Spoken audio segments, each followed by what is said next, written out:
All right, welcome. I have Jack Sobel here with me. Uh, Talking to him for the second time with his brand new album, Black Swan Lane. They have he's got I think this is the 10th album if I'm not mistaken. And Yeah, yep, and it's called Blind. And we're going to talk about that and whatever else he wants to talk about.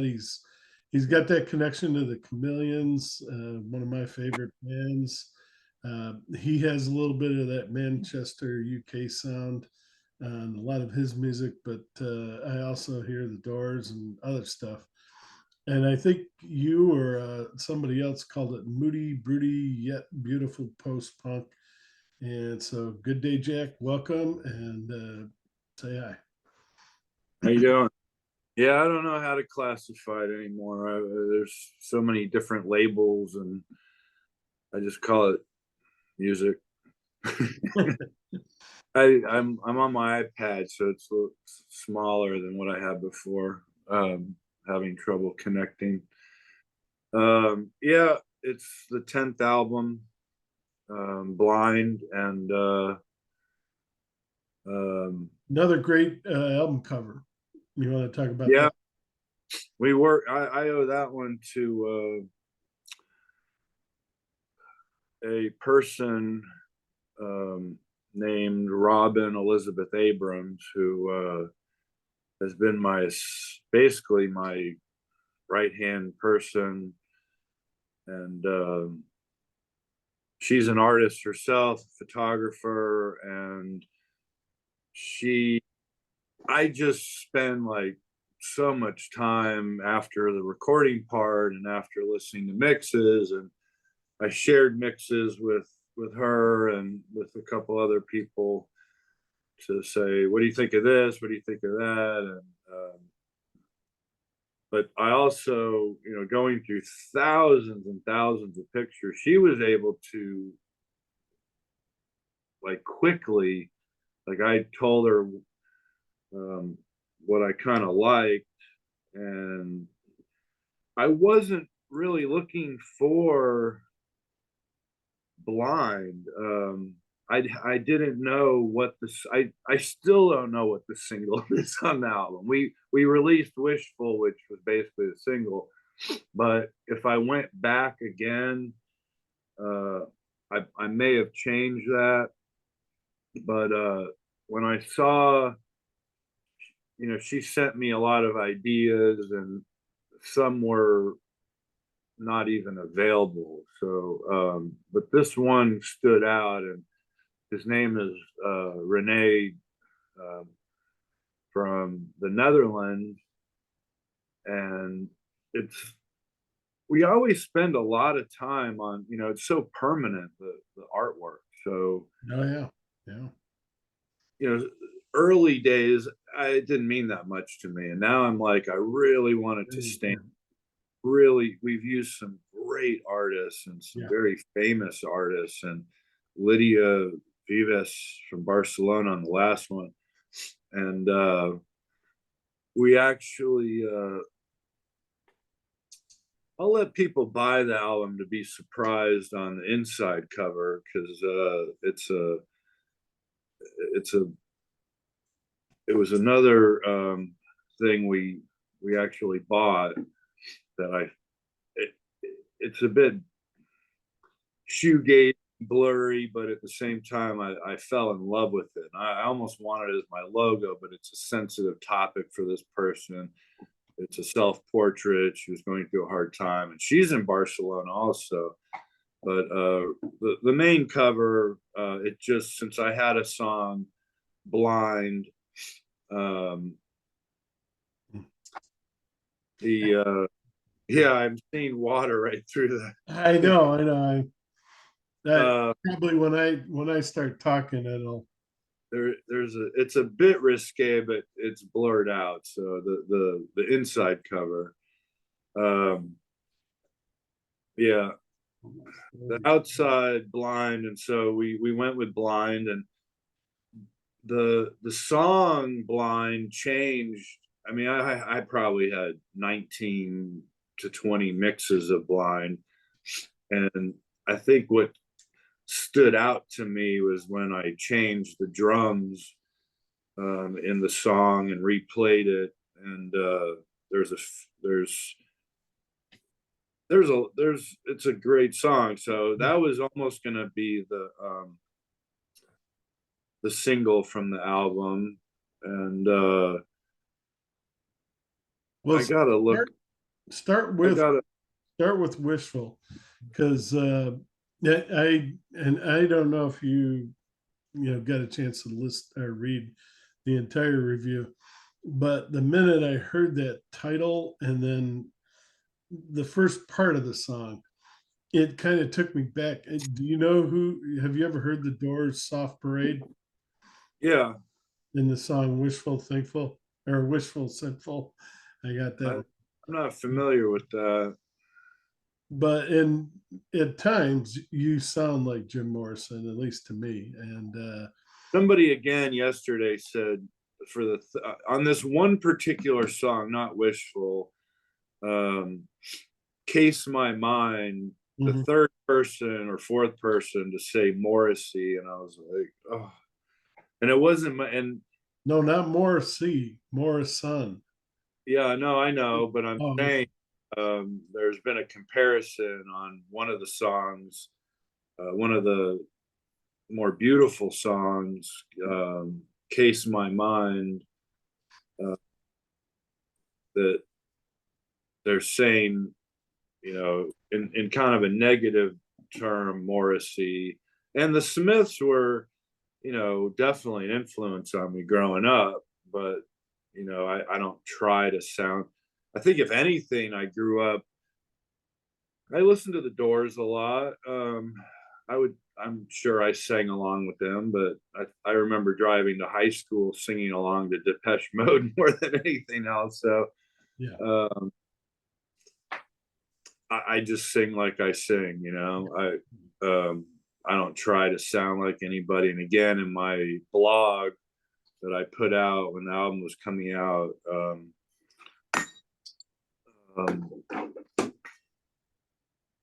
I don't listen to anything while I'm doing my albums.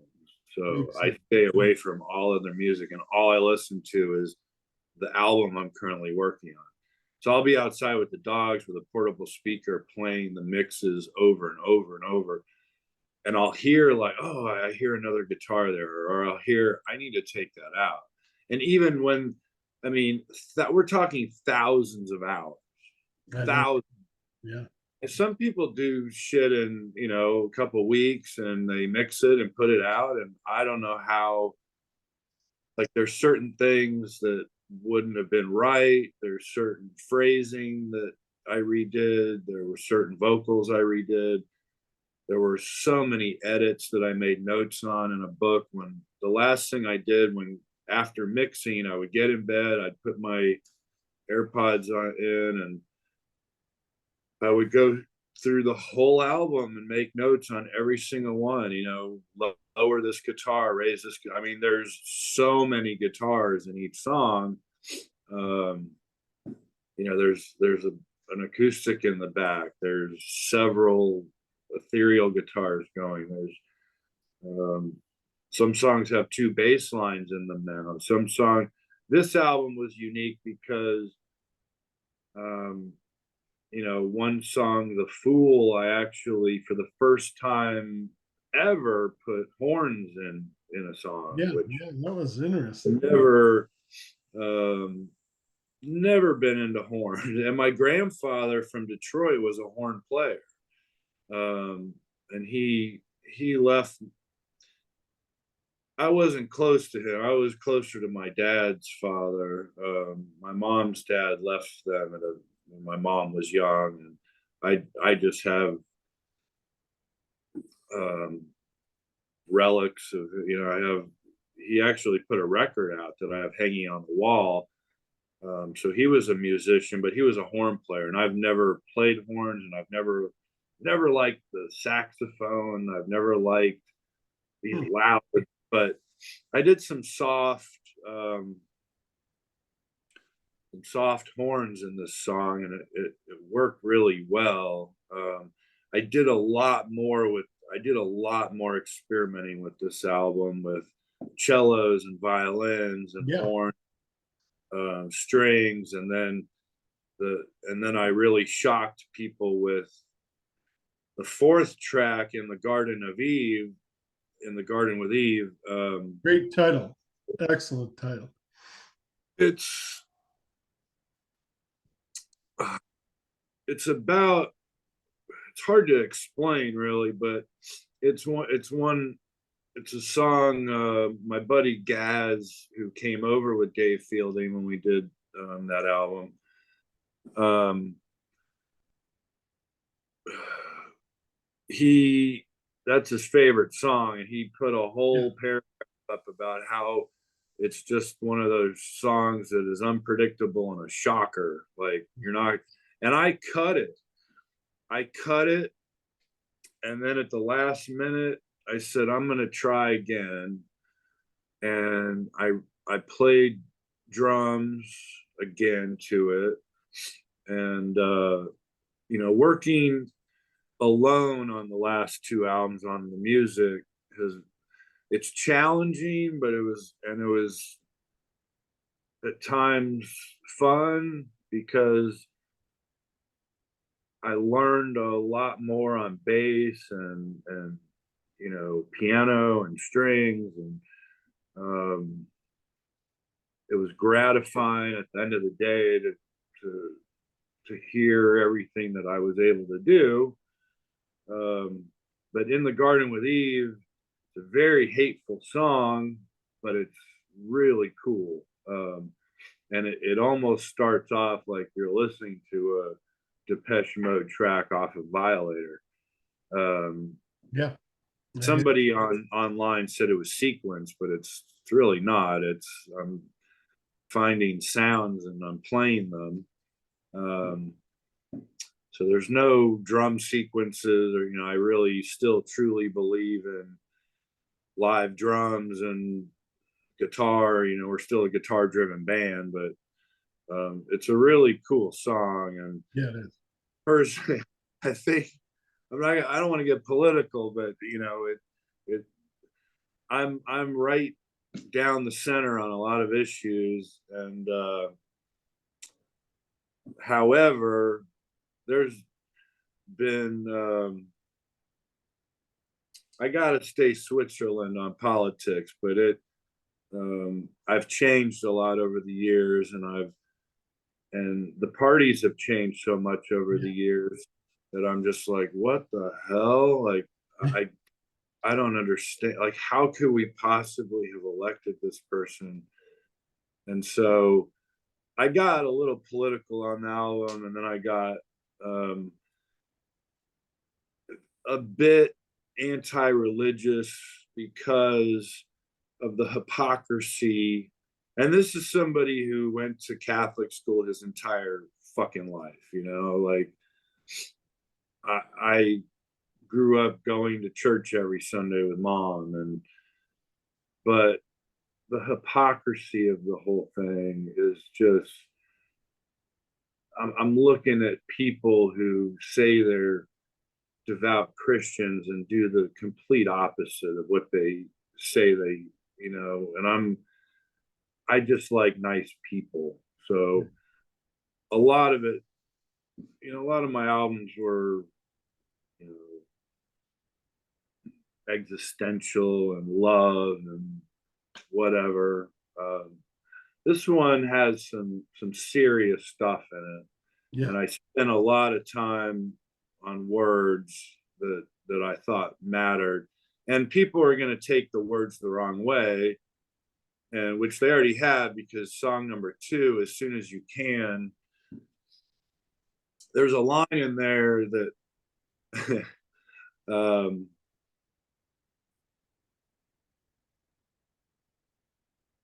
your faith in God can't protect you on the ground. And it sounds like I'm saying your faith in God can protect you on the ground if you're not reading the lyrics.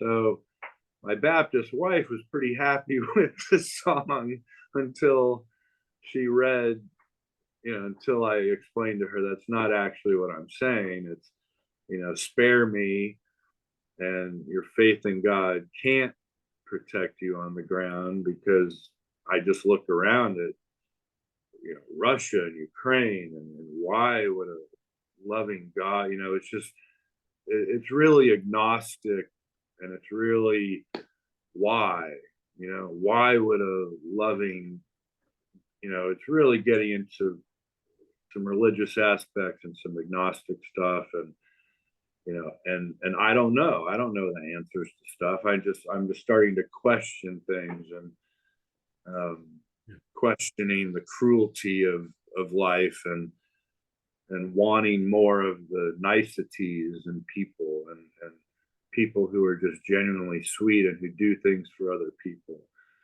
And that's how I am, and that's how I live my life, and by helping others, and by, you know even people who've wronged me, I've helped get back on their feet. So um, I just see that, and I'm not making generalizations. There's still a lot of good, religious people, and there's a lot of good Democrats and Republicans, and there's a lot of fucking bad ones too. So um, Yeah. it was just a frustrating, all the way through It COVID. sounds like it really does sound like you're reaching out um, to the world, so to speak, to do what you just said there, to realize Yeah, people are people. realize what's going on and come back to their senses. I just saw a woman crying on the news because gay people are allowed to get married, and I'm like, who gives a fuck? What? Yeah. I don't care. Like, why are you crying about that? Why does that bother you? Yeah. Like, yeah, I As long as they're not marrying you or, coming yeah, at like forcing you to yeah. you know go down on another chick. Just live your life and have fun and be nice to people. Yeah. People are people, Leave. and Yeah, that's true. leave me alone. And that's that's how the conservative party used to be. They'll leave me alone, and now they've lost their minds. And then you know, I don't. Again, it's going to get too political, but I used to be more conservative, and now I'm not.